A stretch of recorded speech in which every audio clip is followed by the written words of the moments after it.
السلام علیکم ورحمۃ اللہ وبرکاتہ۔ بسم اللہ الرحمن الرحیم۔ مولاي صل وسلم دائما ابدا علی حبیبک خیر الخلق کلہم۔ ناظرین محترم، گزشتہ میں نے جس طریقے سے عرض کیا تھا کہ ظاہری باطنی امراض سے شفا یابی کے لیے وظیفہ ذکر کیا جائے گا،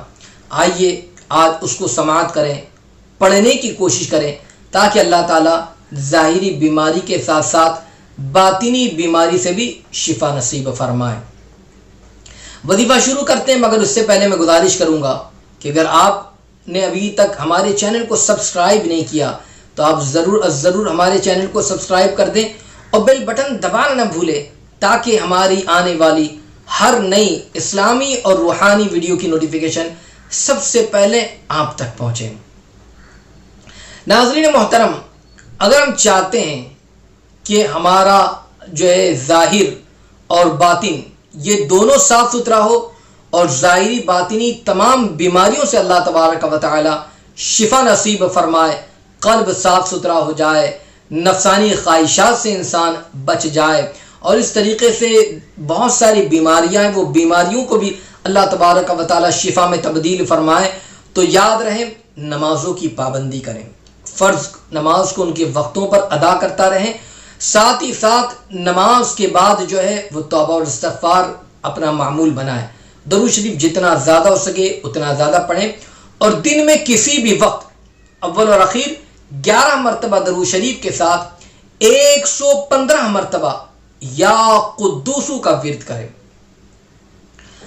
اور اللہ کی بارگاہ میں دعا کریں شفا یابی کے لیے۔ فرمایا گیا کہ اگر کوئی شخص روزانہ 115 مرتبہ یا قدوسو کا ورد کرے گا، اللہ کی بارگاہ میں دعا کریں، انشاءاللہ العظیم ظاہری بیماری سے بھی اور باطنی بیماری سے بھی اللہ رب العزت شفا عطا فرمائے گا۔ تو ضرور اس کو پڑھیں، اس کی برکتوں سے مالا مال ہو سکے تو پڑھنے کے بعد پانی پر دم کر کے اس پانی کو پی بھی لیں، انشاءاللہ ضرور اس کا فائدہ حاصل ہوگا۔ اللہ تبارک و تعالی ہم تمام کو بیماریوں سے شفا نصیب فرمائے۔ انشاءاللہ آئندہ